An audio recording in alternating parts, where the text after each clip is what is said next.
welcome to this seminar, Raising Responsible Teenagers. So this is a whistle-stop tour of all of the different strategies that we use in the Triple P Teen course. So if you watch this and then reflect on some of the things that we've talked about, then it will give you some food for thought around changes and things that you can be doing to make home life a bit more interesting and more calm with your teenagers.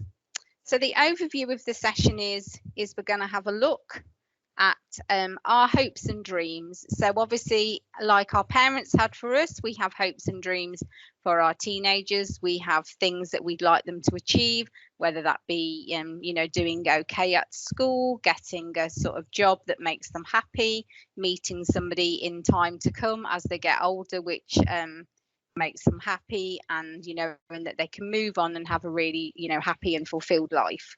But we know that being a teenager today is not always a simple task, with the advent of social media and lots of other challenges that our teenagers have that were different to when I was growing up.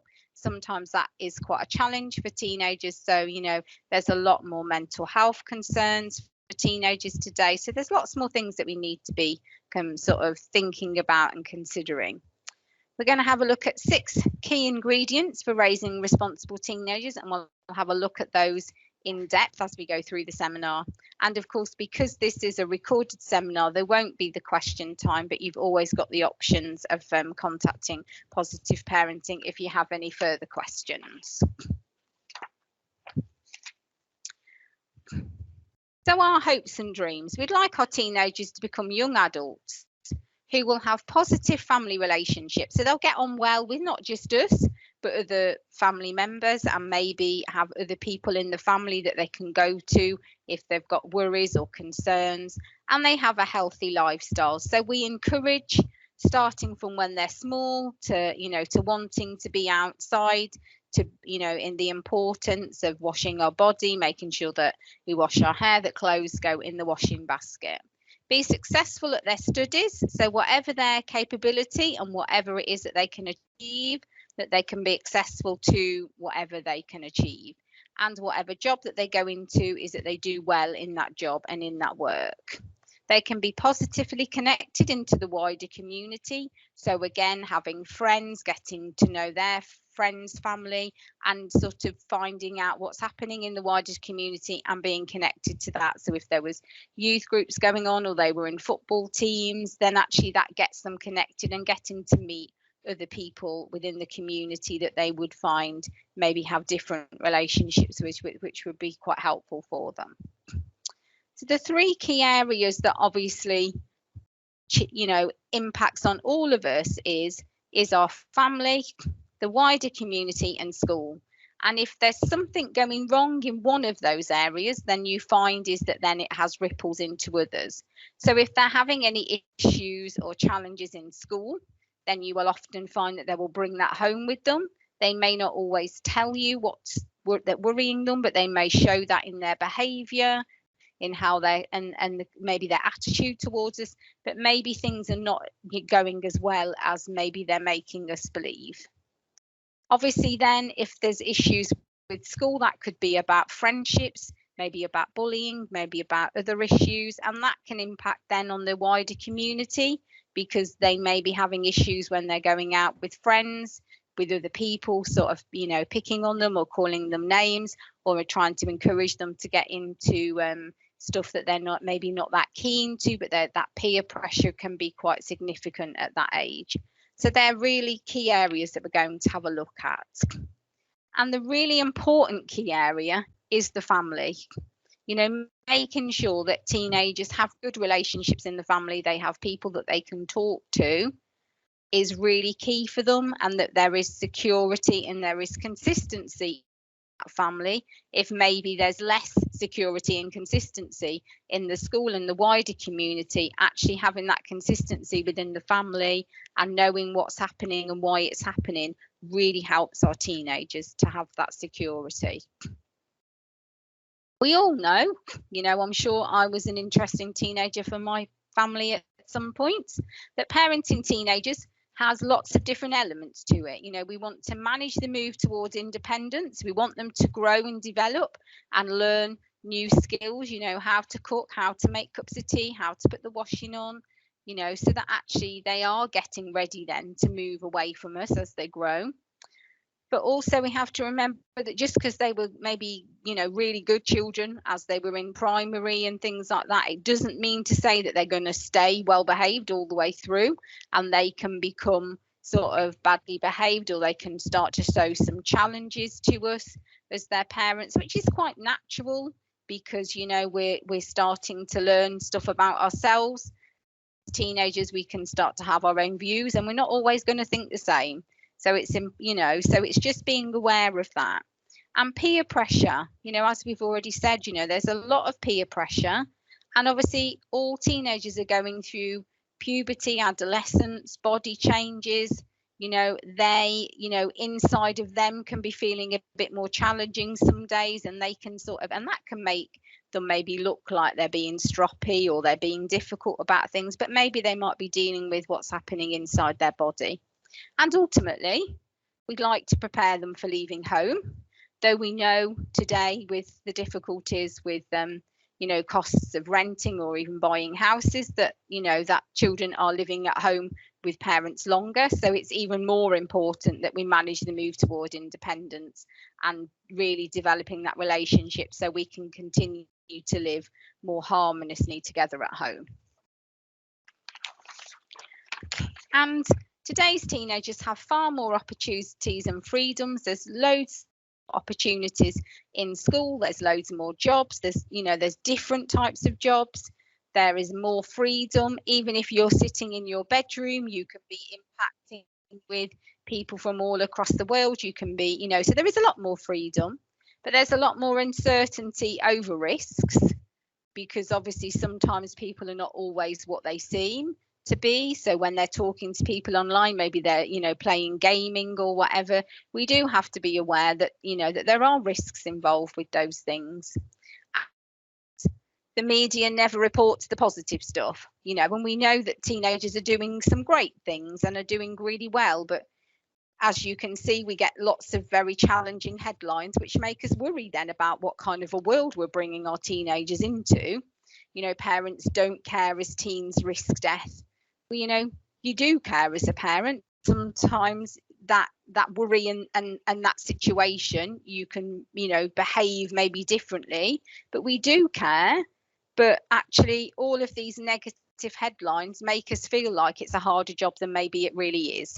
So it's really important that we remember and we, you know, notice all the good stuff that our teenagers are doing, so that they start to feel good about themselves and they don't think, oh, everybody thinks I'm just a nightmare, or everybody thinks I can't do this or whatever. That actually we promote and we really show our children and our young people that we do care about them and that we can see that they're doing really good things.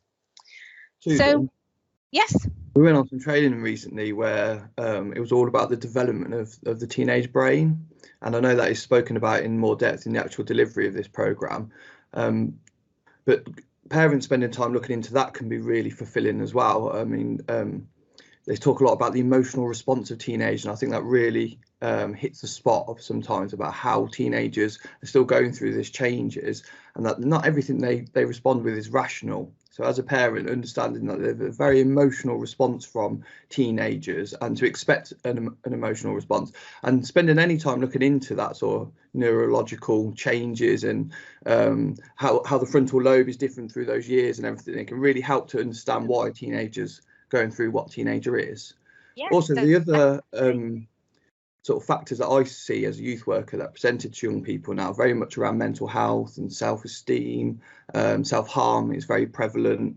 And we know about the pressures around social media, as you've spoken about. And this generation actually often get called like the snowflake generation, like they don't have any resilience anymore. And there is some sort of truth to that. But as you were already alluding to, there's a whole world of different pressures they're dealing with now. Yeah. You know, like when I went to school, there was no social media, no Facebook. I went home, that was the end of the day. Nowadays, kids walk out of school and it's still like school's still operational, or at least the peer group is still operational. And also there's a big boom now in like gender related things like trans, and people exploring their sexuality, and also understanding that teenagers are supposed to be exploratory at that time and understanding who they are and trying to work out where they fit into society. And that can be scary. That can be scary to see teenagers going through this process of what can seem like really quick change, and on issues that are quite scary, you know, gender related issues. A lot of these things are experimental and just an opportunity for them to explore who they are and what they're going to become. So it's about us understanding the teenagers better. A really good example of this is how like Wi-Fi is now considered a human right. So there was a time not long ago where, you know, Wi-Fi would not have been considered something that every human being deserves and as a human right. And we've got to a point now where if we were taking Wi-Fi away from people, people would consider that unfair. So there's been a huge shift in the world, and we're having to get used to those changes too, and working alongside young people. So I think all of that's really good to just think about, as well as a parent and as a professional. And teenagers are still learning, and they're still watching from us.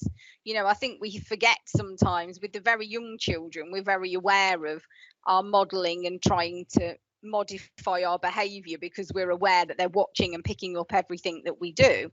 But so are teenagers, aren't they? You know, if we are not using calm words, if we are swearing, if we are getting cross a lot, if we are sort of bashing stuff around in the house when we're getting cross, actually they're older, they can see that, they can model that, but they've got the strength and the power behind them now that they didn't have when they were 5 watching us doing that. Now that they're 15 watching us doing that, they're a lot stronger than we are. So it's about, like you say, really watching and remembering that we're still that first point of contact, and we're still the people that they are watching and observing every single day. Thinking back to when you said a couple of times about when you were a teenager, and that's so important. We're just grown up teenagers, aren't we? Like, we know what it's all about being a teenager. And young people take risks as well. They're natural risk takers. And when I think about all the risks that I've taken in my life, the vast majority of the things I did when I was younger were far riskier than what I would choose to do now. So that can be difficult as a parent, because you've got to almost allow your children to make mistakes and take risks, and hope that they don't take too big a risk that's going to have an impact. But these, again, understanding a teenager and how they're more likely to be natural risk takers, and all the other things we've said. But they're good skills to have, aren't they? They're Definitely. Good skills to have, because then it means then that you will hopefully then learn some problem solving skills in that. Exactly. So let's have a look at our formulas for success then. So a lot of the things that we've been talking about are part of our formula for success. So as Jordan was just saying, it's really important that our teenagers are seen as part of that family. They're not on the edge of that family. They take part in that family decision making. We get their views about things. We ask questions. We are respectful and considerate so that they can be respectful and considerate.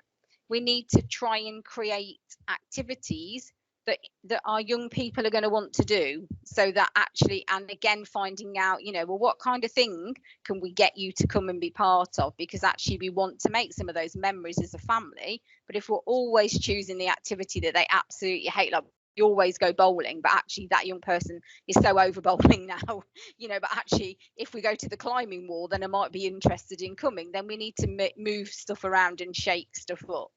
We need to help them to develop that healthy lifestyle. So again, by watching us, if we are showering, if we are going for walks, if we are trying to eat healthily, if we're using the gym and we're giving those good role models, then actually it's much easier for them when we're talking about, oh, it's really important that you do this, that actually they're more likely to try and give it a go because we're actually doing those things. Being reliable has to work both ways. You know, if you say that you're going to do something as the parent, then you need to do it. And if you can't do it, or there was a reason why you couldn't do it, you've got to be grown up and say so. Because actually then, if they're not reliable, then we have those conversations back with them. And assertive is a fantastic skill to teach our teenagers, because then our teenagers don't look like to other people that they're being aggressive, you know. So you know, we all have our own views, we all have our own needs, we all have our own interests. But if we talk to people in an aggressive way, then nobody listens to us, everybody shuts down. Whereas if we're assertive in saying to people about why something is upsetting us or annoying us or whatever, and we say that in that calm way, then actually it's really hard to be ignored, because actually we're doing that in the right way. Okay, it's over to me, is it? Yeah. So we're going to talk about the first ingredient, which is taking part in family decision making. we all know how important it is for teenagers to be involved in the process.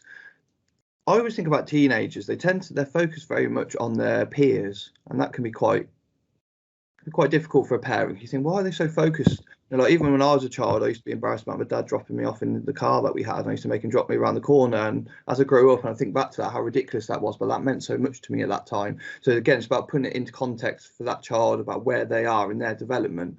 And also, Sue's spoken a lot about the mirroring. You know, parents have to take responsibility. Children are watching them, so how you act and behave is integral to the response you're going to get. If you're screaming and shouting, they're probably going to scream and shout back. So teenagers make good decisions in their own lives if they regularly see decision making in practice. So within a family setup, if you have good decision making where everybody is calm and everyone's involved, everyone's got a voice, they're more likely to follow those practices within the household. If they ask for their views, that is really important. I mean, that could easily be missed over, but young people need to be asked what they think, particularly teenagers. It's really important. And even if it's just a checking in with them, are you okay about us going bowling today? You know, is this something that you want to do? What's your view on this? Because their views are valued and they need to know that they're valued at that point. I think when you're a young person, I always talk about this, that you're not quite an adult yet. You're sort of a young adult. I mean, what is a young adult? Are you still a child? Are you still being told what to do by your parents? Are you developing into a young adult at this point? I had this problem in school that I was, very easily able to cope with the system. But when I got to year 11, I really felt more grown up. And the teachers would sometimes talk to me like I was year 7. I'd think, talk to me like I'm year 7. I'm a grown person now, but that's something that we all have to get used to. You still go to work and get directed by people, and it's important that we still all have those experiences, but also understand that they're going through this development stage where they want to be treated as if they are a bit older and that they are a bit more responsible. See that their views are valued. That's also really important. So what might be really important to them might not be important to you, but showing them that you value that it's important to them is important. Learn to listen to and value other people's views, which is just a core importance to everybody throughout life. And learning to accept the consequences of their decisions, which is obviously a really difficult one. But again, we all know that with rights come consequences, and it's really important that we all learn rights and responsibilities. And that's, again, something that you really go through a learning curve when you're a teenager. And even through adulthood, we still need to learn about rights and responsibilities. Taking responsibility is such an important thing for all people. I always talk at this stage a little bit about control, about the importance of that. And this is about making sure that you give your children responsibility as well. It's very easy to think, I'll just do everything for them. I mean, I worry that I would, as a parent, just think, I'll just do it. There's no point of asking a teenager. And there's a fine line between just doing everything for them and demanding that they do everything as well. You've got to find the balance between that. And also, it's important from a controlling point of view. Like, I had a parent that used to do everything for me, even like butter the toast and everything. But that meant I didn't have any control over anything. So then I would look to control other things. And if that's a really severe scenario, those people may look to control things like their eating, so they could develop issues around that, or they might control other things in their life that they have control over because they lack control elsewhere. So try and give out responsibility. Most teenagers love responsibility, actually. If you give it them, they might not seem like they want it. It's got to be on their terms as well. Like I'll give another good example here. When I was younger and I would have chores at home, I would in my head think, right, I'm going to go and do the washing up in 2 hours time, like when I'm ready after I've done this. But at some point, my mum would then say to me, do the dishes on the way there or during. And then I think I don't want to do them anymore because it had taken the power away from me, taken the control away from me. It was now a chore. It was now something that my mother had directed me to do. So wherever possible, give people responsibility and allow them to do that without nudging them too much, because they'll take ownership of it. And they might even take, an achievement out of it. Even something as simple as a task in the house can be rewarding to complete that and feel like you've chosen to do that on your terms at your time. Maybe if you don't nag them, they won't do it, but give them the chance to do it first before maybe remembering that little reminder can be very damaging. It can almost make the child think, actually, I don't want to do this now. This is now turned into something that I don't want to do, where they might have been really keen to do it, to show a good thing. Oh, I've done this without anybody asking me.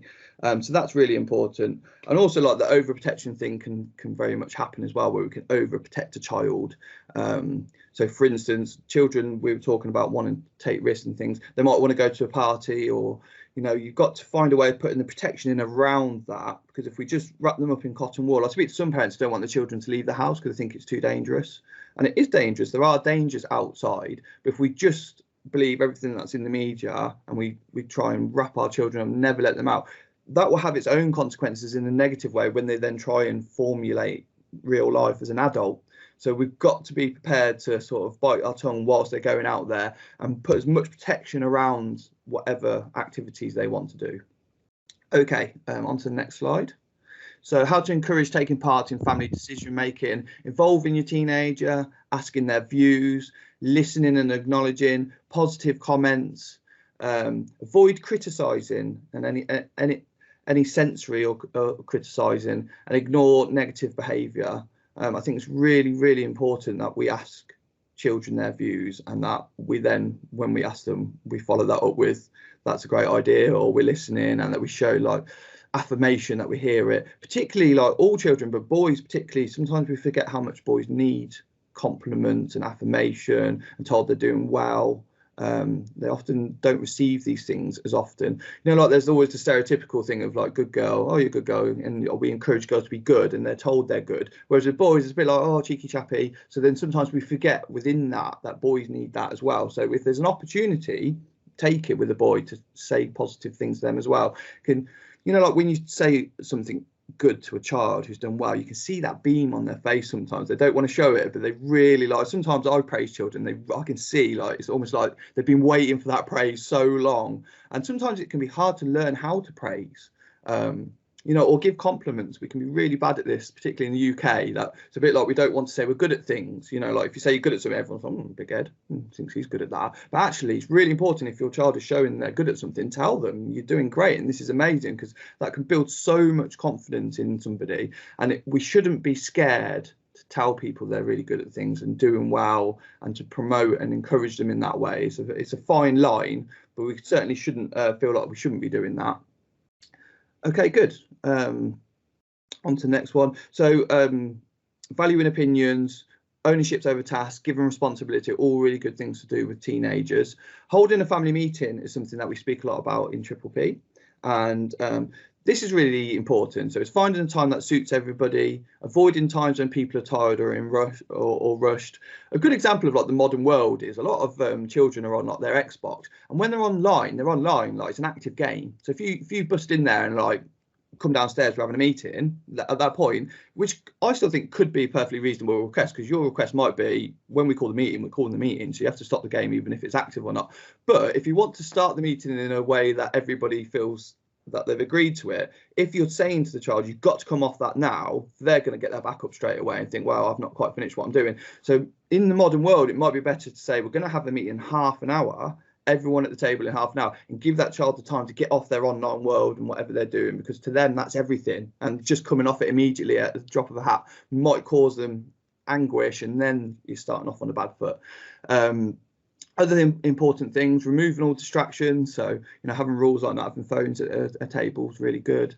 I mean, you might not even sit around a table. You could do this in the living room or whatever. Explain the issues that are going to be discussed, so being clear and transparent about what's going on and trying to stick to those things. Asking everybody, including everybody, asking for their ideas, making everyone feel that their views are valued in the family, because it can become very parent child otherwise, and like, this is what the decisions are and you're just to do what we say. Whereas if you try and involve everybody in that decision making, even though you're going to have the final decision, people get more ownership of it.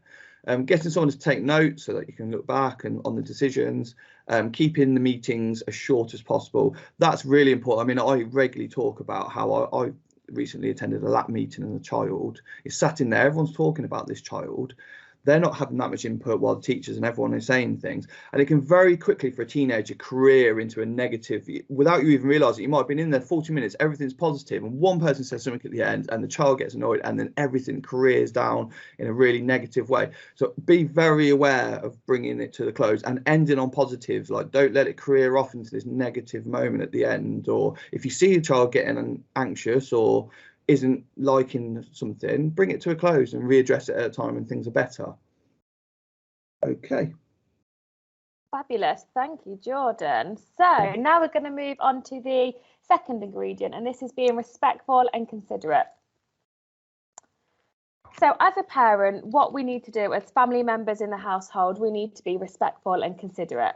So to do this, we need to make sure we speak politely. So as a parent, we need to make sure that how we speak to our young people is how we want them to speak to us back. So speak politely and use names and words that people like. So if they don't like being called cupcake, sweetheart, mate, love, you know, make sure you address them in a name that they like. So if they like to be called James or Jamie, then that's what you use, because then you're starting on a positive foot with them. Consider other people's views and requests. So when we're talking to our young people, let them know, I've heard what you've said, I've listened to you, you know, reword what they've just said. If they say, I'd like to go to the shop, say, I've just heard that you'd really like to go to the shop. So make sure we're making sure that our children and young people know we've listened to their request and we've listened to their views and you've heard them. Cooperate with reasonable requests. So don't get caught up into always saying no, always thinking that there's this power and control. Actually, if they've asked for something reasonable, think actually, yes, you've asked that politely, you've asked that nicely, and I can cooperate with that reasonable request. So stop saying no all the time just for that power struggle, and follow family rules yourself. So as a parent, you need to make sure that you are following the family rules, because it's not one rule for one and one rule for the other. We need to make sure the household is an equal opportunity place, and making sure you don't get into those arguments of, well, you can do this, but I can't do this. So making sure as a family, we all follow the rules, we all have respect for each other, and we all make sure that we're doing the same things. There's consistency. And then that stops you getting into those arguments with your young person where they say, you know, as a toddler, you pick up everything. So they're saying, well, actually, you do it and I want to do it. So where's that power struggle? Then you get in an argument. So why being respectful and considerate is important? So it helps establish good relationships with friends, teachers, employers, workmates. Healthy relationships are so important for our young people's mental health, for their social well-being, and we want to make sure that our children and young people, as they grow up, they do become, you know, young people and young adults where they flourish with employers, you know, they flourish in social situations with friends. And that, again, as I said, supports their mental health. So if the environment is respectful and considerate at home, they then can then take those skills out into the workplace, out into school and social situations, and they can be, you know, really valued people of the community.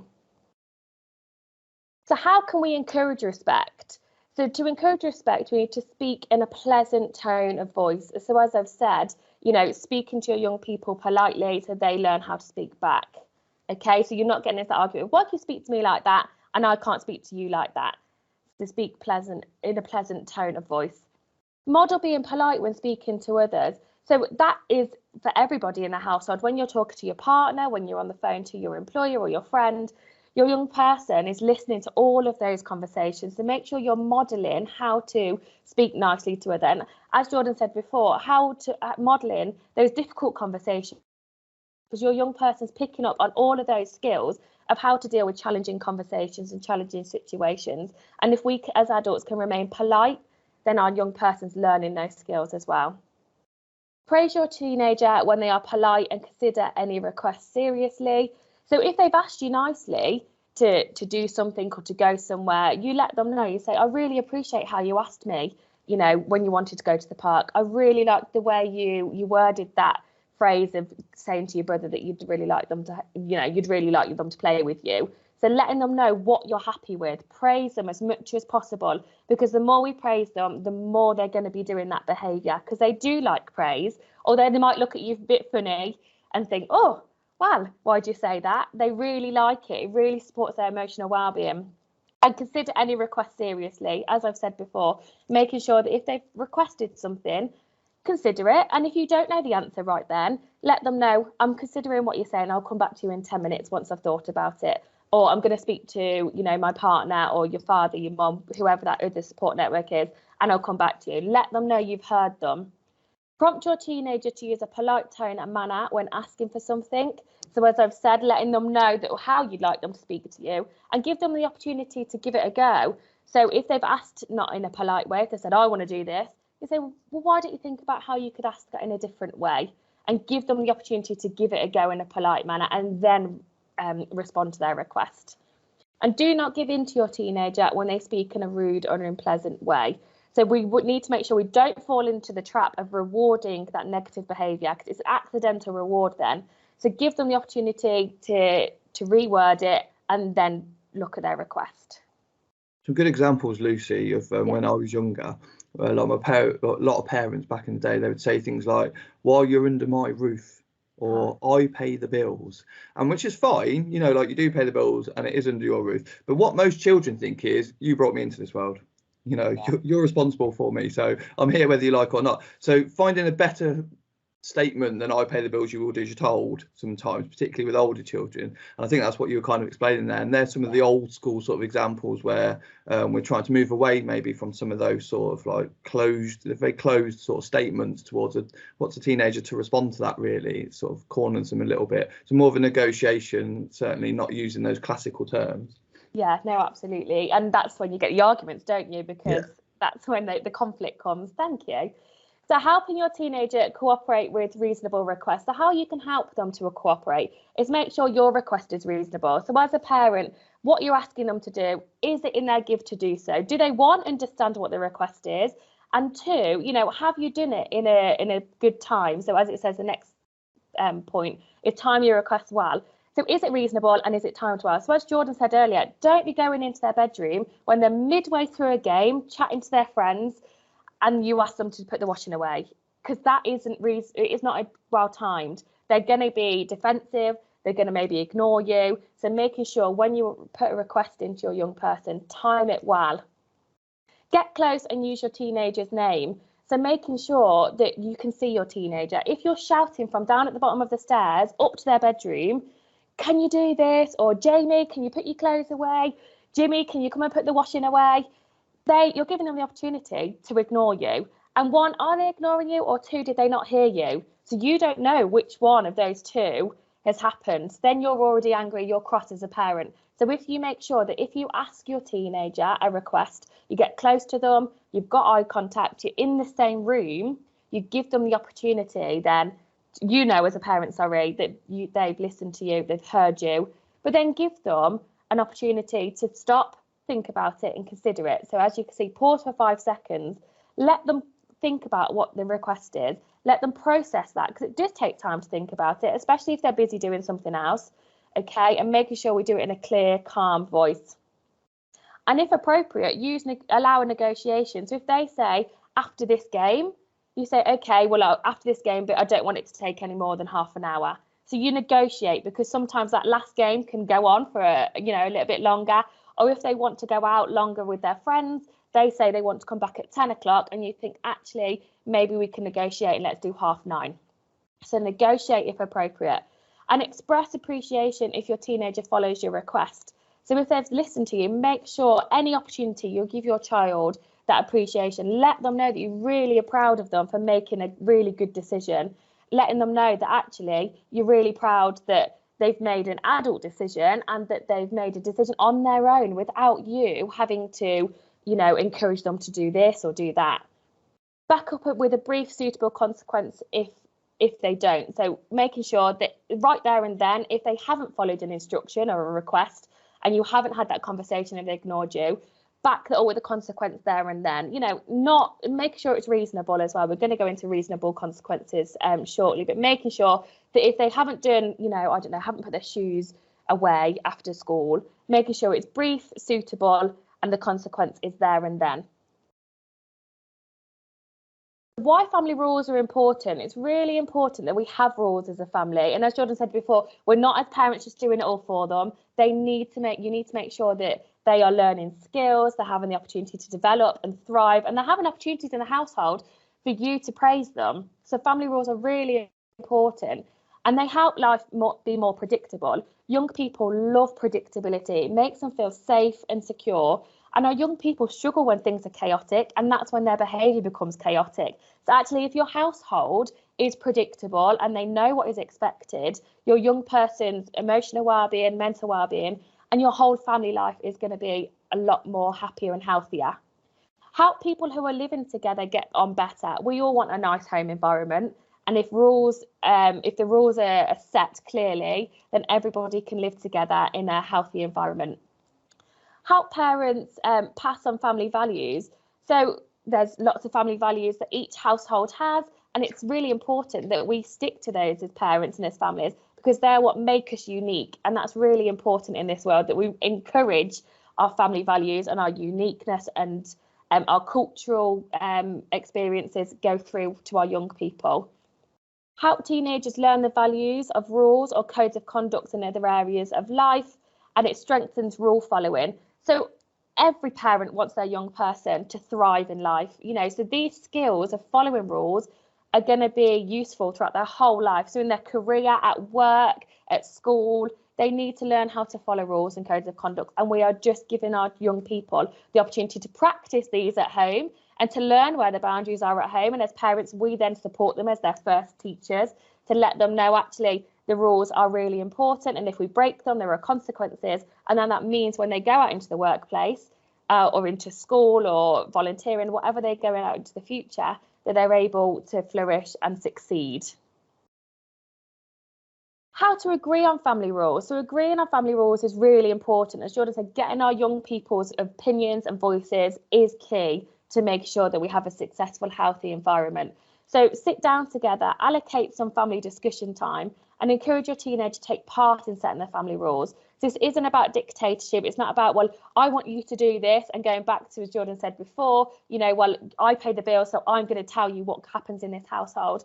Our young people have some great ideas, and actually, you know, we need to listen to them. So encourage your teenager to take part in those family rule setting. Encourage your teenager to raise issues they want to discuss. So giving them the floor, you know, say to them, is there anything that you're struggling with? What do you find difficult in the household? Letting them have that open discussion at a forum to make sure, you know, one, that their mental health needs are being met as well, and emotionally they feel part of that family unit. Discuss the issue and ask for suggestions about what rules should say, and then state a rule positively. So when you are discussing your rules, making sure that it says things in a positive way. Have a rule that says what we want to happen. So we don't have a rule that says don't swear, because that doesn't tell people what we want them to do. We have the rule that says we speak calmly and politely to each other in our household. And then, as you said earlier, then Lucy, you can pick them up on that and say, oh, can I just stop you there?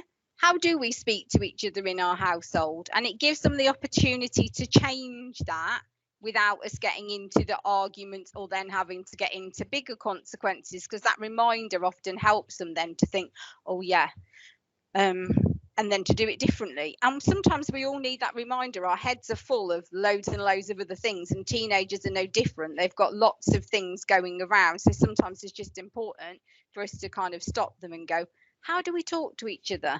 And then for them to have the confidence to say that to us. If we've had a bad day and we start to go a bit shouty with each other, then actually for them to have the confidence to say, Mum, what, you know, how do we speak to each other? Oh yeah, sorry. Because actually that's really important.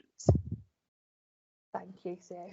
It's right as well about how difficult it is to actually think of consequences, because I get so many parents ring me now. You know, I was talking at the start about, like, you can't take Wi-Fi away anymore. And it's like parents. So the most common thing I get is like, how do I punish my child now because I can't take the phone off them? You know, that's considered not okay. I can't remove the Wi-Fi. And these things you can do. It's just that it can't be like a permanent thing. You can't take a phone and Wi-Fi away from a child for 2 weeks. But we know the significance of these things in children's lives. So there has to be some sort of a balance there where the parent may be, but you're going to get a really negative reaction taking a phone off a child. But we know that that's the most important thing that a child has as well. So finding what is right, the consequence that is right for you and your family, and gauging the amount of time and the length of it, that's the key really, because it can be really difficult to find an appropriate consequence nowadays, isn't it? You know, like, do you remember back in the day it was go to your room? Yeah, go to your room now, you just probably go and sit on the Xbox and talk to their mates or whatever. And that's why it's really important that we do all of the pre-stuff well. You know, that we work hard at those relationship buildings, that we spend time with them, so that actually we minimise the amounts of time then that things are going wrong, where we then need to put in those more. And for the young people, that is a harsher consequence then. Oh, you know, I'm taking your phone. But it's that bit, well, I'm taking your phone for today, but you're having it back tomorrow. But tomorrow then I want you to show me that you can then follow what's expected. And it's those quick wins, isn't it then? Because then if they can follow what's expected, then, you know, brilliant, the rules are working. you know, and they might need to be reminded again, but that's where we all need that reminder, and that's why we have all got to take part in those things, isn't it? And if we are on our phone too much as the parent and not engaging with them, then we've got to monitor ourselves, haven't we, to think, actually, I do need to put that away whilst they've come downstairs to interface with me, that actually I need to put that to one side and interface with my children and chat with them, or make some pizza together, or make the tea, you know, make a cup of tea, or, you know what, we're going to have hot chocolate tonight, you know, you can help me get the cream out and get the marshmallows on. But we do have to remember, like we did when they were little kids, we've got to stop, put the things to one side for us and focus on them, haven't we? Else otherwise we've lost them, and then we get things escalating where we need then to put in the stuff that they don't like. Fabulous, thank you guys. And really importantly, we need to keep the number of rules to a few. You know, we don't want to have a list of 10 rules that are on the fridge. So keep, you know, rules to 2 or 3 and create good habits with those rules, because then you can move on to the next 3 rules. So as our rules become more habits, they, you know, they're norm in the household, so talking nicely to each other in the household becomes a norm. We can take that off as a rule and then start to do something out, start and focus on another rule. And start with rules that are easy to achieve, because we really want to encourage, you know, praise, positivity. So don't go for the hardest thing that, you know, is going to take a lot of work, a lot of negotiating, a lot of consequences. Start with something that's achievable, and then you're able to praise your young person and then move on to the next one, because actually that gives your young person then that feeling of encouragement of actually you're really noticing what I'm doing, you're seeing the good behaviour, you're seeing how positively I'm working towards that rule, and then we work on the next thing. Good example of that, Lucy. Say, for instance, with a teenager, if you set the achievable goal in an unachievable place. Say, for instance, you say, right, you can have a new PC, but you can get it in 4 months. Most kids are going to fail that. After a week, they think 4 months, that's miles away. So the chances are that's going to fall away. Whereas if you have weekly goals, most children think, oh, that's only a week away, I can maintain this until then, and then we get another one. So it's much more in bite-sized chunks. So by the end of this week, if you've managed to do all of your things that you're supposed to do, then there's going to be this positive consequence, and then we're going to set another achievable goal for the following week. Whereas if the achievable goal doesn't feel achievable to the child, it will fall down very quickly, and yeah, it's just not going to happen. So yeah, chunking it down to make everything achievable over a longer period of time is definitely the way to go with that, I think. Definitely. And then it becomes a norm, doesn't it? And then it just become normal activity for them, and they just think actually it's not a rule anymore and it's just part of them, which is really nice. Fabulous. Okay, so next bit is helping your teenager follow family rules. So making sure, this is your job as a parent, to monitor closely whether rules are being followed. So as I've said, giving them lots of praise, but also if you need to remind them of the rules, making sure that you do give them reminders regularly and closely monitor them. Let them know that you're noticing all that hard work that they're putting in, but also you're noticing times where maybe they're struggling to follow the rules. And have those conversations with your young person. You know, if they are struggling with a certain rule or they're not following a certain a rule, then you make sure that you have that conversation with them and let them know you're looking at it. Express appreciation when you see the rule being followed. So as I've said, all of this positive parenting, it's all about those opportunities for you to really big up your young person, express your appreciation for them, because the more positivity you give to your young person, the more likely they're going to be doing that activity more often or that action more often. And if the rule's not being followed, get your teenager's attention, ask them to tell you what the rule is, and then ask them to follow it. So give them the opportunity to discuss with you. You know, if you say, Jimmy, can you remind me what the rule is about eating upstairs? And they say, oh yeah, we don't eat upstairs. Okay, so can you take your plate downstairs? So giving them the opportunity, rather than giving them a lecture, letting them tell you what the rule is. And use a logical consequence to back up a request or a rule. So be decisive. So you as a parent need to be decisive, act immediately, and be consistent. So just because you've had a bad day at work, or, you know, the other younger children have been up all night and you're really tired, you need to make sure you're consistent with their consequences. So if it is that before, when they come home late from playing out, that they've lost their phone for an hour, then making sure that when they do that another time, they lose their phone maybe for an hour and a little bit more, not for the whole week. Okay, so you need to be consistent in what the consequences are for such behaviours. And then get close and use your teenager's name. So it's really important that they know you're addressing them, that their name is being used because you're targeting your conversation at them and you're talking with them. And explain the consequence in a clear, calm voice. So not shouting, not finger pointing. We have that conversation with them because actually consequences are put in not to, you know, undermine our young people, not to be authoritative, but actually to get them to learn. It's all a learning opportunity for them to learn. Actually, when I do something, this happens. And actually, I don't like that consequence, so I'm not going to do that action again. Okay, so state the consequence will be over. So making sure that you give a time frame so your young person knows that there's a time frame to work towards that positive behaviour to be shown, and that actually that otherwise if you don't give a time frame and when that phone's going to be given back, or when they go back on the Xbox, when they go back play out with their mates, for example, actually then how are they going to be working towards anything? They need that motivation, they need that encouragement. Do not allow negotiation. So making sure if you have stated a consequence, that is what you've made that decision. And if you're parenting with somebody else in the household as well, making sure that, you know, you do not fall into the trap of them going to mom, dad, grandma, whoever your support network is, and no negotiation happens when consequences are given. And after the time is up, allow the teenager to continue the activity. So giving our teenager the opportunity to learn from that consequence and give it a go and show you that they do know how to follow that rule and they do know how to act appropriately in that situation.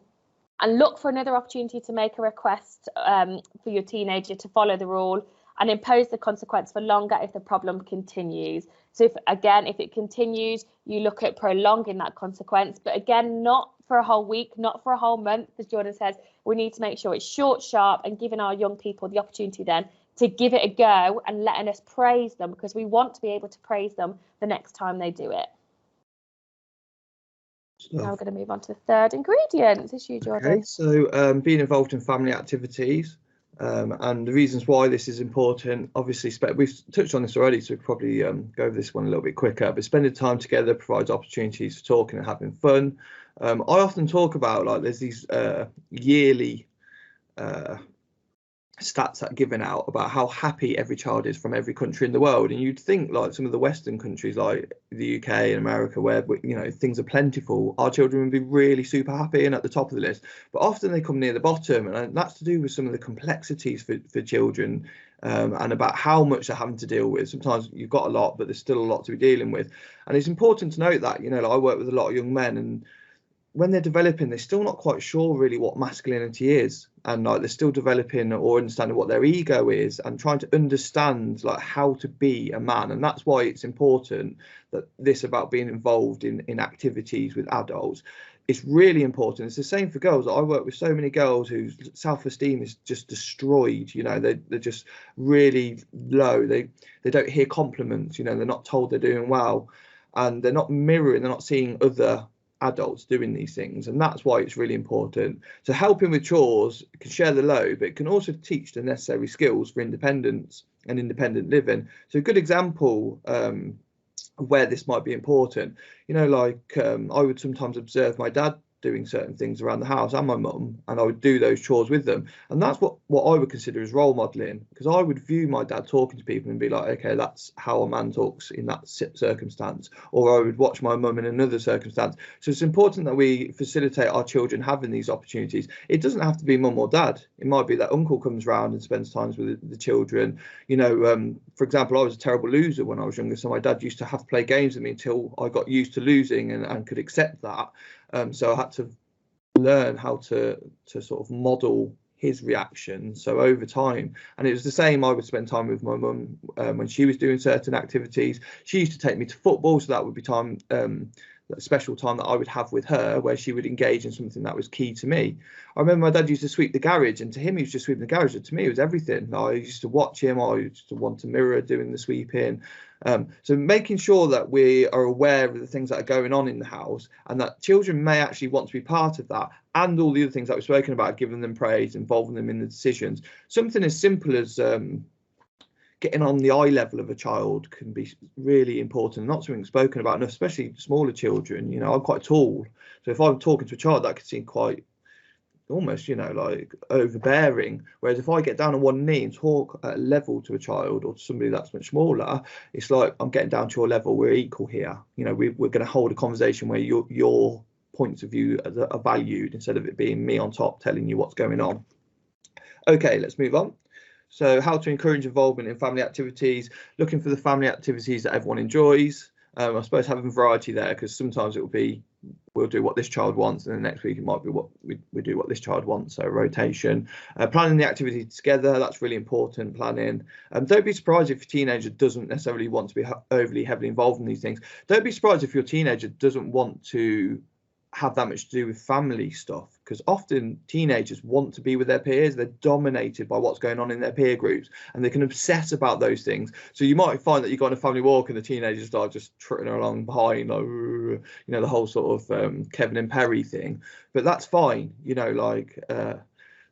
don't let that time distinguish that person or child. Lots of people have. I went through a really difficult year, and my sister, I remember going through a difficult year, and I sometimes have parents ring me up and they're like, I've just given up on them, and it's like, you've put 15 years in there, having one tricky year, do not give up on them now, and they will come through this and probably turn into an absolutely amazing adult and flourish and change. So don't judge a child just based on 1 or 2 complex years that they might have in their later teenage years. Include specific activities for your teenager. Avoid clashes with other activities that are important to your teenager. It's a really obvious one we've spoken about. And responding positively to your teenager's suggestions.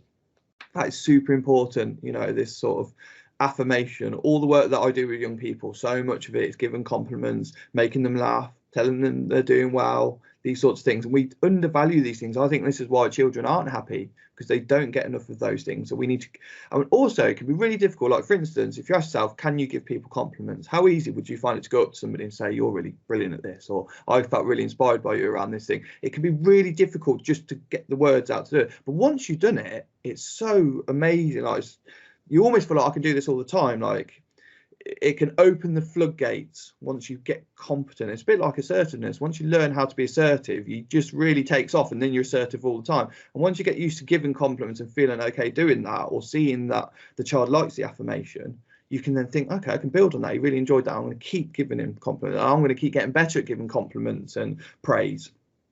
Okay, good. On to the next one. So how to encourage helping with chores. Discuss with your teenager all the chores and tasks that are needed to be done during the week. List those that are done by different family members. Discuss the importance of sharing the work amongst the family members. Ask your teenager which tasks they would most like to do, or prepared to take on. So when I was younger, I really, certain things I didn't mind doing. I didn't mind hoovering at all, hoover around the whole house. There's other things I just wasn't that keen on. So maybe finding the things that they're a little bit more keen on and concentrating on those ones. Ask your teenager which tasks they would, I've already said that. Perhaps offer an extra privilege in return for their increased participation. And that's a key one as well. So you might find that actually they want to do more for more, so, actually I'll do the washing up, but can I have £5 so that I can buy this top up for my phone or whatever? So they're the sorts of negotiations that you can do. Okay, is it still me? No, thank you. No, it's me. So we're going to move on to the 4th ingredient, which is developing a healthy lifestyle. So as parents, we want our children to be happy, healthy, young individuals. Okay, so what they need to be doing is making sure that they're clean. So cleanliness is really important.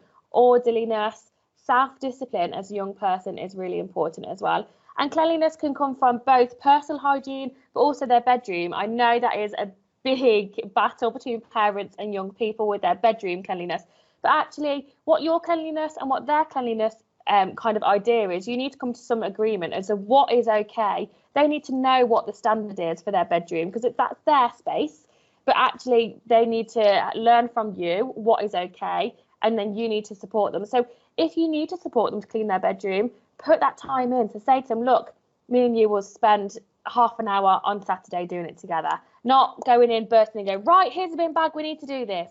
So have those conversations about how they can encourage, their own personal cleanliness and healthy habits, letting them know that actually they are in control. So if they want to do it on a Saturday morning, at Friday night, on Tuesday morning, whenever they want to be, having a shower, having a bath, or cleaning their room, giving them that opportunity, but you guiding them because they need to learn that self-discipline as well.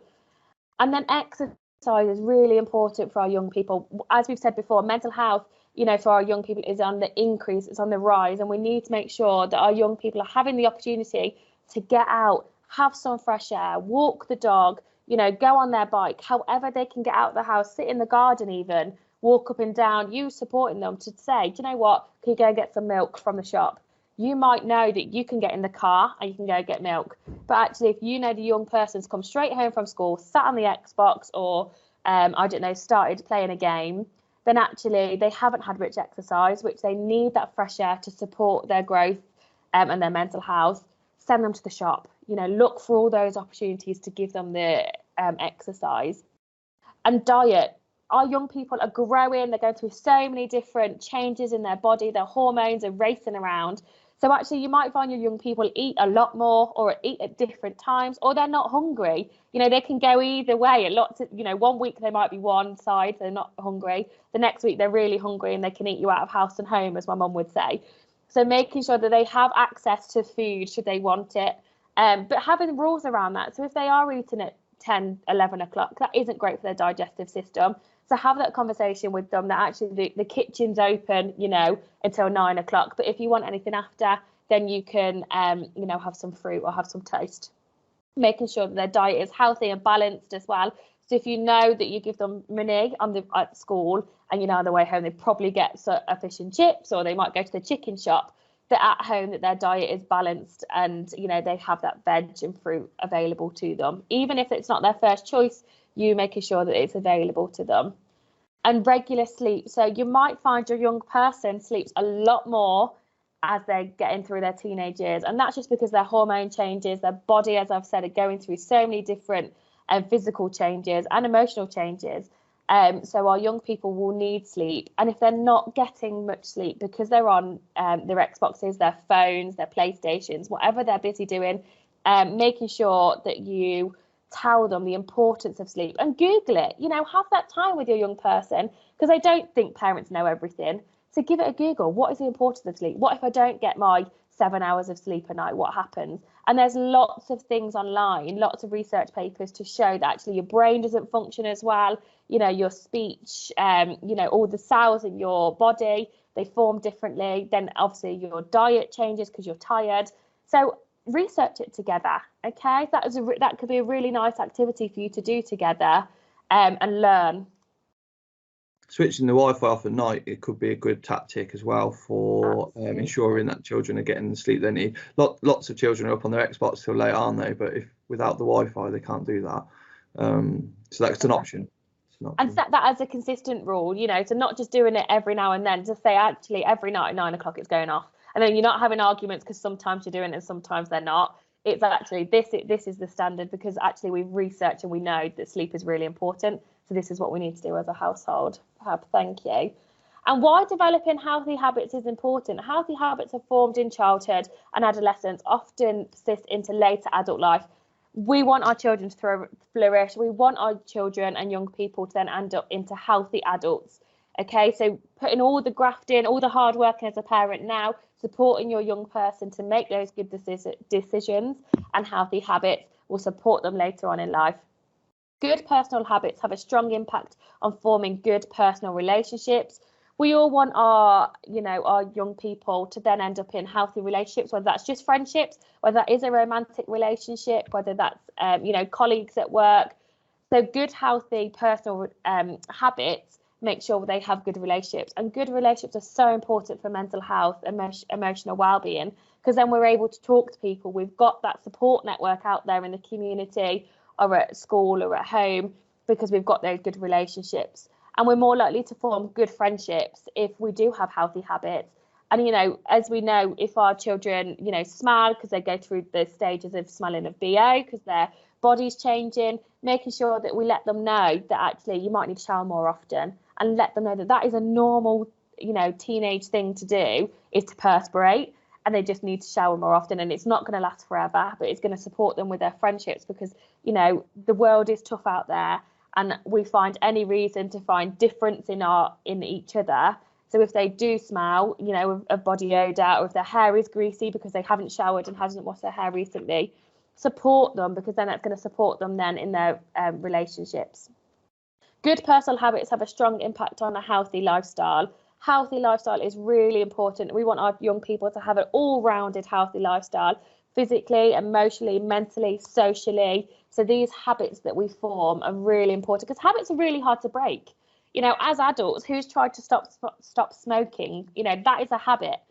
So actually, our young people, once we're in a habit, it's really hard to break that. So if we support our young people to make good, healthy habits at the start, then it makes it easier for them to continue those healthy habits rather than trying to break those maybe less healthy habits. I think also, Lucy, to say as well, sometimes we can have a huge effect on our children if they're going through a time. Lots of teenagers are quite anti-authority. You know, they don't want to be told what to do. So a good example of this, like my parents said to me, do not smoke, which was the worst thing they could have said to me, because I was like, okay. And the next opportunity I went and smoked, because you naturally at that time you're anti sort of being told what to do. It's like so many people get a tattoo when they're 18. It's so common. It's like you're going through rebellion. You know, it's rebellious. So don't push your children in that direction. Sometimes if you really like, do not do this thing, it will make the child think, I really want to do that. So it's much better to take a step back and not be too regimented around certain things. It can also have the opposite effect. You know, like if a parent's got a particular behaviour, the child might really start to take on that behaviour themselves and really mirror it, or they might totally reject that behaviour of their parent and want nothing to and not want to develop it themselves. So you sometimes see children that have developed these things that are very much something the parent does. So be aware of yourself and be aware of that influence over the child. And sometimes it's good influence, sometimes it's bad influence, and be really careful about this sort of resistance of teenagers to some of the things that you might be saying. So if you're telling them not to do things, they may purposely seek them out as a way of just sort of like, very teenage thing to do sometimes. Yeah, no, absolutely. I know I did that as a young person. When they say no, you give it a go, don't you? It's like you have to put your hand in the fire to realise it's hot. It's one of those things that, you know, they do have to have those experiences, and it encourages resilience, doesn't it? If they've given something a go, actually you want to make sure you've got a really good relationship with your young person. They come to you and say, actually, I did this and I realised I didn't like it, or I've done this and, you know, I found out that actually it probably was quite dangerous. So you want to open those channels up rather than saying you can't do it. And then if something does go wrong, they then panic and don't know who to talk to. So that open communication is really important to keep them safe. It's super important, isn't it, that we let them make these mistakes? I think, if anything, out of all parenting now, the one thing that we're probably a bit too guarded around is you've got to let the children go and make them. That's how they learn. You know, like I've just got a cat. It's a really bad analogy, but I've just got a cat, and it's just chasing like bumblebees and wasps around like as a kitten. I'm thinking, you know, why is it bringing these bees in and stuff? And I kept saying no, don't bring them. And in the end, he got stung. And that's how you learn, you see, because he's not catching the bees anymore. But you if have I to have the negative, don't you? Sometimes you have to have that pinprick to think, oh, maybe I won't do that again. Exactly. He had to learn that for himself, didn't he? And it's a bit like you can say to a child, don't go there, don't do this, don't do that. But actually, until they've gone and tumbled down and really hurt themselves and thought, actually, I didn't want to do that. That's not good. I won't do it again. And that's important. That's so important in life. We all do that. It's that simple thing, isn't it? You know, like, you know, if you learn to make a cup of tea, you know, you are allowing them to take a risk with something. But it's simple and it's manageable, isn't it? When your water goes in, it's cold. When it's clicked off, it's hot. So you need to change your behaviour with that kettle. But actually, that's such a simple way of starting them to understand the simple things are actually. And yet loads of children are never even allowed to go anywhere near that thing. And it's like, actually, it's a really simple skill that you can teach them quite quickly, that there's a risk element to that. But really, really simply. And actually then you get praise because you've made everybody a great cup of tea. It's something that you can do when people come and visit and stuff. And you get that affirmation back from everybody. Then, oh, that's a really good cup of tea that you've made today, Jordan. Perfect. Cheers, you know. And actually they feel good about themselves. But it's a simple task that has risk elements to it that you've managed. A good example on the other end of the spectrum as well, I get lots of parents ringing me and they're sort of teenagers are getting to that sort of like 17, 18 age, which can be really difficult at that point. So they sort of developed a lot of responsibility at home and stuff. But then they like want to go to a party. And then the parents are like, oh my God, there's going to be drugs there, this could happen, what's going to... And like, a lot of them would say no, like you can't go. But what you've got to let them go. They might go, get drunk and fall over and bad stuff happens. It can happen. But what you're much better off doing is putting safety around the process. So, okay, we're going to let you go to this party, but you've got to ring us at 11. We're going to pick you up at this time. We need to know where you are. We need to have check-ins. We need to speak to this parent. Like, put the stuff around it. Don't stop them from doing it. And if you do stop them from doing it, they'll just do it anyway in a hidden way. You do not want your child taking risks and lying to you. So say they say, oh, we want to do this, all the other kids are doing it, and you're like, you're not going. Well, they're very likely to try and arrange to go and stay at somebody else's house, go to the party anyway, and then you've not got any oversight of what's gone on. So it's the same with Instagram's another one I get a lot, where parents say to me, my child really wants to be on Instagram, all the other kids are on Instagram, I don't feel they're safe on Instagram. So what I always say to them is, okay, let them go on Instagram, but you have their login as well. So yes, you can have an Instagram account, but I'm going to have your password and I'm going to be checking on it every once in a while to make sure you're not being contacted by strangers. So if you just said no, you've lost that child. They'll probably go and start their own Instagram account. They're then vulnerable because you don't now know about it. It's in secret. People could be contacting them. So think of it in those terms of, it's much better for me to be part of this process and for you to still go through with it and take those risks, whatever, but I'm having some oversight of it. Definitely. Yeah, no, absolutely. Thank you for chipping it. That was really great. So how we can encourage a healthy lifestyle with our young person is review your expectations of your teenager.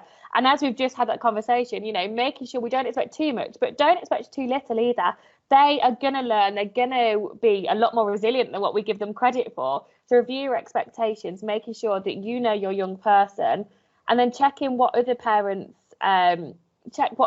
expect of their teenagers. So have those conversations, but not holding it to gospel, you know. So if just because next door neighbour, they've got a 15-year-old as well, and they're letting their 15-year-old do this, that and the other, you need to make sure that you as a parent look at your young person and see, well, am I allowing my young person to do too much, too little, and go with the consensus, but making sure that you make that decision as a parent because you know your young person best.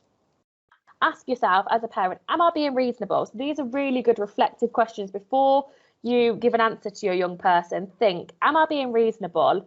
Do I expect too much of my teenager? Is this really something that will be a problem for my teenager in later life? So you as a parent, again, as we've said, are the first teachers are thinking about, are you being reasonable with that request? Is it going to support them? Am I actually hindering them?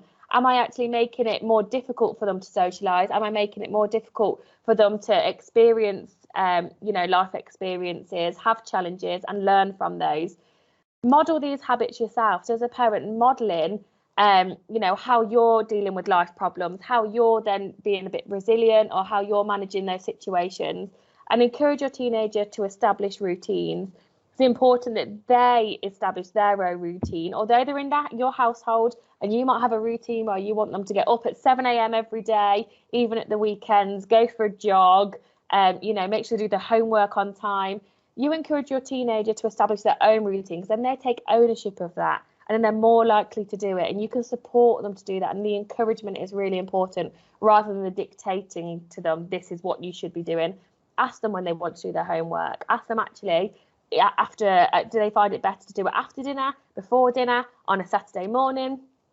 Praise your teenager for any attempt to improve. So noticing all those little things that they're giving a go, because again, as we've said throughout the whole duration of this, praise is really important. They need to know they're doing a good job, then they're more likely to do that behaviour more often.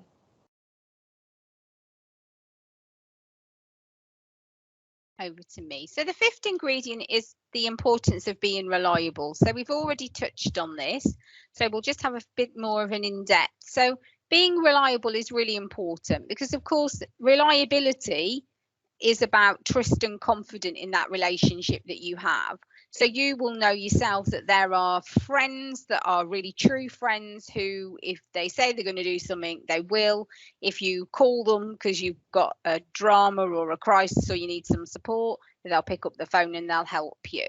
So that's that bit about being reliable, and it affects personal relationships, doesn't it? You know, if you've put a lot of effort into a friendship, but you feel like that friendship is then becoming one-sided and you're doing all the work and they're not actually putting that work back in, you know, that can make us feel stressed, that can make us feel sort of unhappy, and at some point we'll need to make a decision on whether that friendship and that relationship is worth it.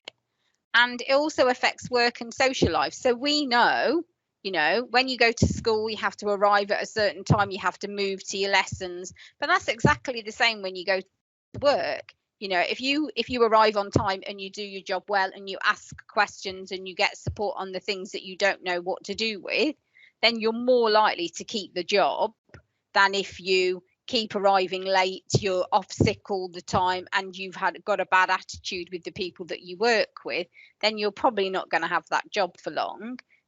And with a social life, if you're a nice person to be around socially and you're fun and it's a positive experience, then you're more likely to keep getting asked out. If you become, you know, you have a drink and you become aggressive, or you've got an attitude or a chip on your shoulder, then after a while people will stop inviting you to social events because they'll find you too hard work to be around. So how do teenagers show that they're reliable and can be trusted? So very simply, they do what they say they're going to do. Again, if they do what they say that they're going to do, we need to tell them that we've noticed that and thank them for doing those. If they are where they say they're going to be, so if we've had to plan and they've gone somewhere and we phone them up and they say, oh yeah, you know, we are at such and such's house as said, fantastic, you know, and we need to say, you know, oh brilliant, that's great that we're following the rules, you know, because that's safe. That means then I don't have to worry about you too much as the parent. That they're spending time with the people that they say they are with. So if they're going out with certain friends, that when you're talking to them on the phone or doing that check-in, that you can hear those voices. And actually then if something changes, if we've got that relationship where there's trust, we can phone and say, oh, we've been at Matty's house now and we need to go to John's house because he needs to go home and sit with his younger sister because his mum needs to go somewhere. So that there's that interaction, so that actually then there's that trust, isn't there? I'm not just going to go to his house. I'm going to let you know that that's why I've had to go. That they come home at the agreed time. And again, it's another thing, isn't it? If we don't notice it and we say, you know, oh, thanks for sticking to the rules, you know, great to see you here on time, then actually they don't realise the importance of that for us, and then they can start to arrive home later or start to fudge the rules. And if they contact parents, if the plans change, then that's that bit about that relationship going both ways, that they feel confident enough to ring you to say, oh, something has happened and we need to move, or to be contacted with parents to say, can you come and get me? I've had enough of this. You know, so there's actually there's those really helpful things going on between the two of you. And as we've already said, you know, we are the role model. So if we want our teenagers to be reliable, we've got to model that ourselves. So we've got to be reliable. We need to make sure that we're communicating with our teenagers and telling them where we're going to be, how they can contact us, what time are we coming home, you know, and if we're going to be delayed, then we need to send them a text message or ring them to say so, and not assume, oh, they won't worry about me if you're going to be late, because actually that's the modelling that we want from them. So we need the same modelling, you know, we need to offer the same modelling. Prompt your teenager to make and keep commitments. Again, that's really important that we do the same, isn't it? You know, if we say we're going to do something, it's really important that we follow through. Check to see if your teenager has met their commitments and praise them if they do. So if today was one of their chore days, maybe as Jordan had said, it was their hoover around the downstairs day, and they've done that hoovering around the downstairs without being prompted, then we need to say, oh, thanks for doing the hoovering around. It all looks really great down here, you know. Oh, I feel really lovely coming home and it looking all so nice. And if they don't, then discuss what's prevented them. You know, what happened today then? You know, we'd agreed that the hoovering would be done by 7:30 because I was out at my gym class and you didn't have to keep moving people then to get up if you needed to move things around. So what happened, you know, that didn't happen? And have that conversation. Oh, okay, so that happened. Oh, okay then. So when are you going to do that instead? And if that happened again, you know, what could we do instead next time? So that, again, we're not getting into arguments, we're having those discussions. You know, life is life for everybody, and there's always going to be things that come in the way. But if we have those conversations and we kind of discuss what has come in the way, if it was something to do with the gaming and they were then, you know, potentially maybe being lazy and not coming off it, then we might need to think of more practical arrangements that are going to help them. You know, we might have to have the alarm go off in that half an hour to say, right, you know, half an hour and then another alarm half an hour later that reminds them that, oh, I've got to come off it now because I've got to go and do the hoovering. Actually, then it stops that becoming a major problem and stops us from getting into disagreements all the time. Over to you, Jordan. So the last one is being assertive. One of the most important ones, no doubt about it, and I would strongly encourage everybody to read up on being assertive and to make every effort to be as assertive as possible themselves. It's a really good one for me to talk about because when I first came into sort of work when I was sort of 17, 18, I was surrounded by very assertive individuals and we were teaching children to be assertive, so I had to learn about assertiveness, but it was so empowering. And still now to this day I still remember the workers and how assertive they were and my astonishment watching them function in this way and how positive it is. Assertive people look for win-win situations, so everybody wins.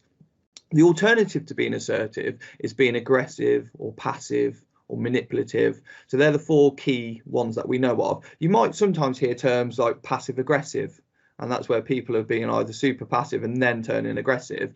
But really what we all are working towards is being assertive, and assertive people are just very clear about what they want and they say it in a nice, open, clear manner, and they don't tread on anybody else to get what they want. Whereas using those other tactics, often somebody else is getting put down or hurt. So manipulative behaviour is something that we would have all have witnessed when we were growing up from other individuals, people that get what they want through aggression. So, you know, at school, the bully might be popular or think they're popular, but that's fear. People aren't their friends, they don't like them. That's just you're aggressive and we don't know how to deal with you because you're being aggressive, so we're going to sort of keep you there. And it's the same with manipulative. Sometimes people quickly work out a manipulative person, not want them to be in their friendship group. Passive behaviour is just where you let everything happen. You know, people often talk about like being a doormat and not standing up. If I was to put it into a context of like a scenario, just a really sort of random scenario, if you're queuing somewhere and then somebody pushed into the front of the queue, a passive reaction would be to do nothing and just think, oh, well, they just, you know, let them get on with it. If they want to push in, we'll just accept that. And an aggressive response would go over there and punch them without saying anything.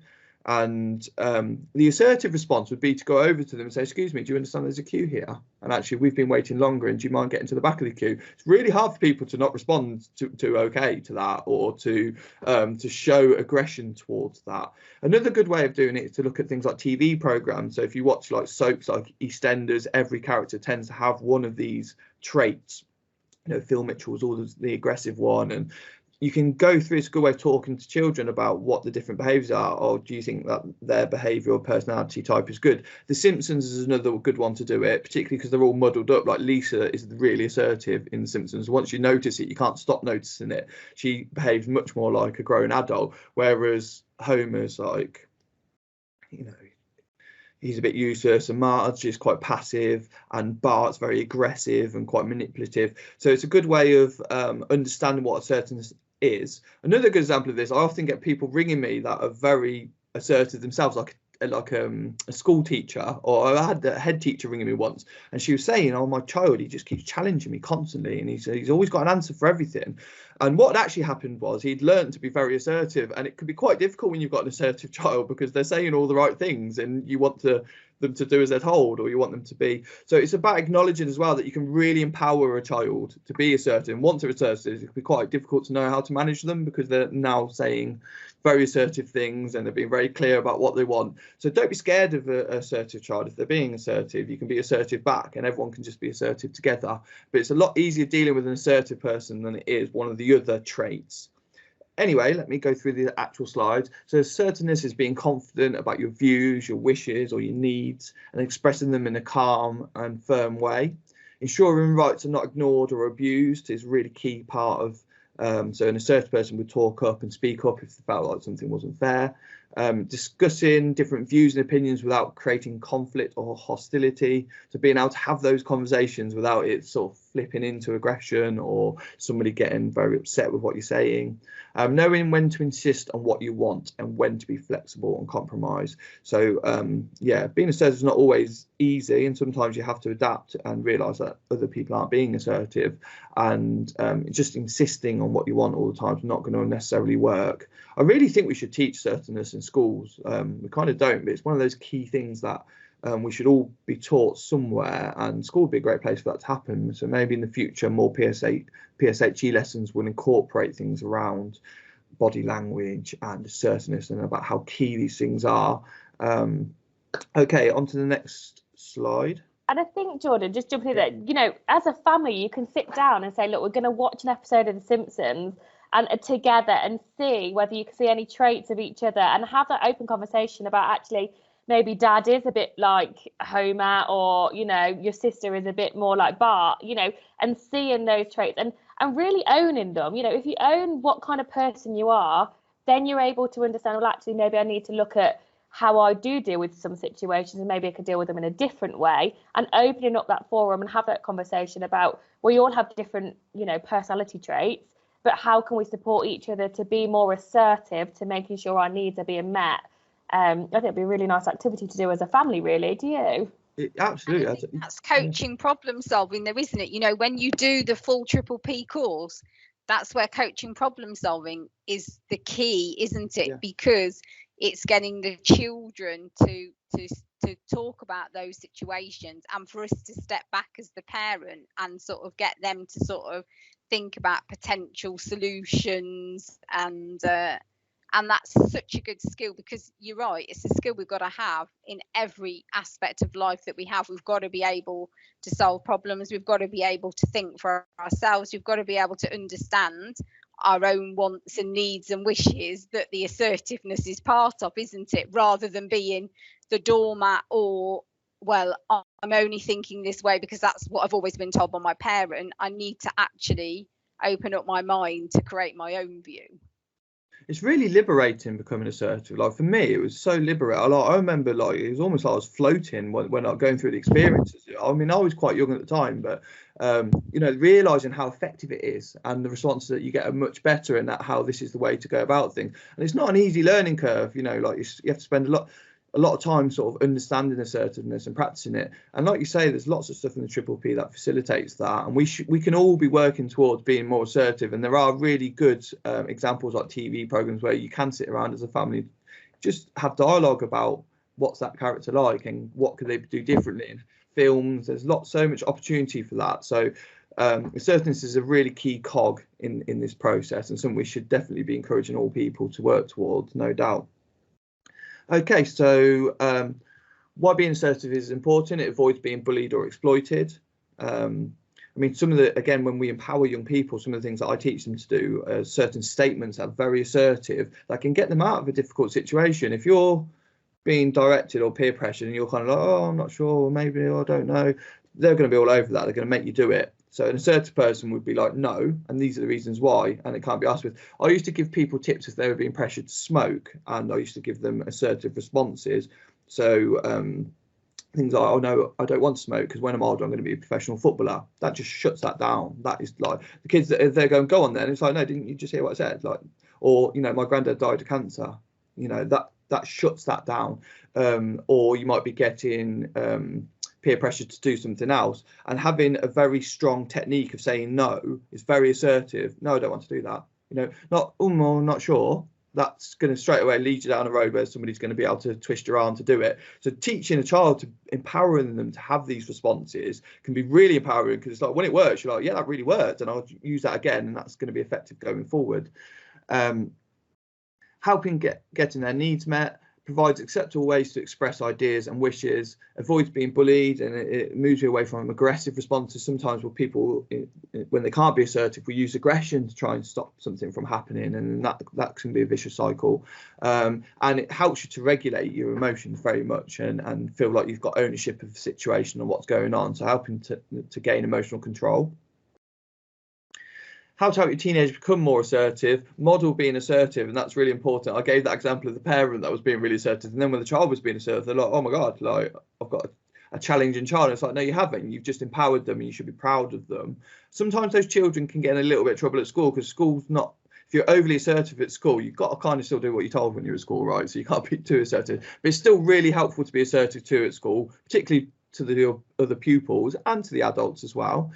Check if your teenager is being assertive, express appreciation if they are, prompt your teenager to practice being assertive, praise them if they're doing it well, practice with them different situations. There's loads of scenarios. One I do is like you're walking in the playground and somebody bumps into you by accident.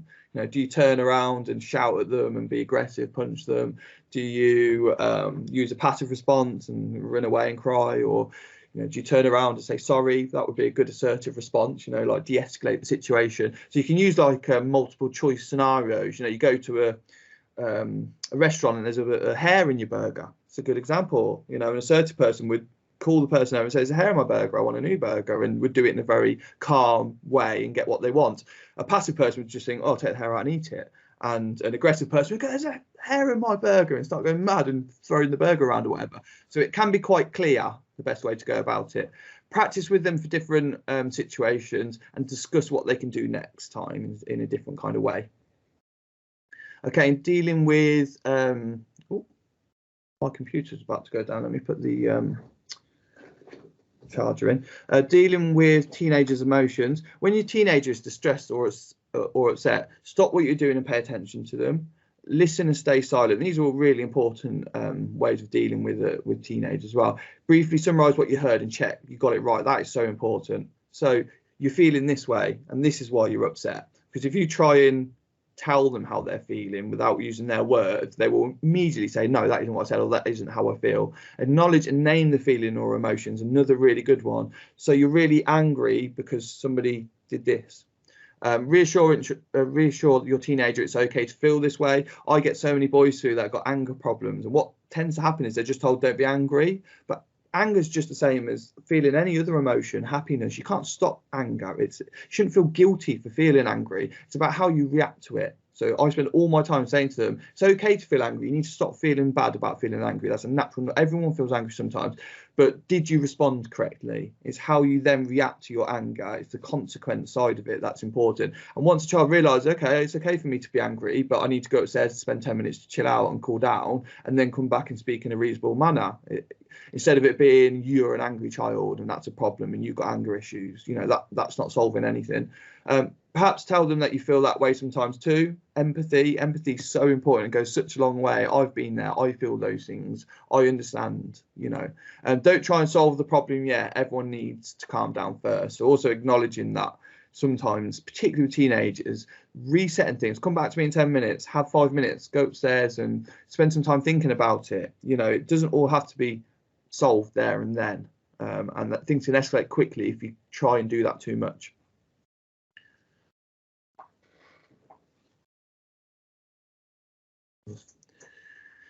Flipping around on the things. We're on points to remember. Points to remember: be tolerant, accepting, and forgiving. We all make mistakes. That's such an important one. We learn from our mistakes, and teenagers make mistakes all of the time. They need to be making these mistakes, and we need to allow some capacity for them to make the mistakes, learn from it, and rebuild, and not make those same mistakes. Sometimes people repeatedly make mistakes as well, but they will eventually learn. If you are parenting with a partner, agree on goals for change, model the behaviour you want to see in your teenager with each other, back each other up, hold regular family discussions. So that thing about having a family unit and being together on your decisions. You often hear these things where like a child would go to mum and doesn't get what they want, so then they go to dad because they know that they may be a little bit lenient on that particular issue. And then if the dad says yes, the mum's like, well, that's not sending a consistent message. So that's the sort of importance there that, maybe you say, what did your mum say? And if your mum said no, well, dad needs to say no too. If you are parenting without a partner, find at least 1 or 2 other people to support your efforts. So that could be another family member or any adult that you think is responsible, that is around you in your life, because they can do those important things as well, like role modelling and helping out. And we all need help, right? Whether that's a nan or somebody in the family. Make sure that you're encouraging them to spend time with those other people as well. Fabulous, thank you. So now we've come to the end of the session, and these are some take-home messages that you can think about. So making sure we take part in family decision making. So as we've said throughout the whole thread of this, is take part as a family. You're all equal. You all have your own opinions, your own voices, and make sure everybody in the family is making decisions together. Making sure that we're respectful and considerate of each other, and making sure our young people are involved in family activities and develop a healthy lifestyle. All these are key messages that we've discussed throughout the webinar today, and making sure that you as a parent are reliable and that you are assertive as a parent too. And then making parenting enjoyable. We want to make sure that we make time with your teenager. You know, time with our young person is a priority. They're soon going to, I know it doesn't feel like it, but they soon will fly the nest. They will have their own partners, their own friendship circles, that they then will then go and explore university or go and move into employment and move out of your family home. You're going to miss them. I know that's hard some parents to think. You will miss them as a young person. So making sure you spend time with them, get to know them, what they like, what don't they like, just as you did when they were a toddler. You know, you really absorbed your whole world into finding what they enjoy and making sure you provide that environment for them. We want that exactly the same for our teenager and young person. So prioritise them, make the time as enjoyable as you can. So if they want to sit on Fortnite, you say, well, come on, can I have I want to play 10 minutes. You might be absolutely rubbish at it, but actually you're doing something that they enjoy and you're doing it together. So making time special and making sure that you are tapping into their world as much as you're trying to get them to tap into your adult life and your adult world. You're then doing things that they enjoy, and that creates a really nice relationship. See parenting as an opportunity to grow with your teenager. So you're learning as much as they're learning. You know, you might have not had a teenager before, or you might have had a teenager that was completely different to this young person. So making sure you grow together and learn with each other. Select one thing at a time to change. So as we've said, not having a list of rules, not wanting to tackle every single little thing, making sure you pick one thing to focus on and making sure that it's achievable as well. So set those little short, sharp goals that are then achievable, which gives you the opportunity to praise your child and young person, which is exactly what they want and what you need as a parent. You like nothing more than giving compliments rather than shouting at your young person. So give them more often.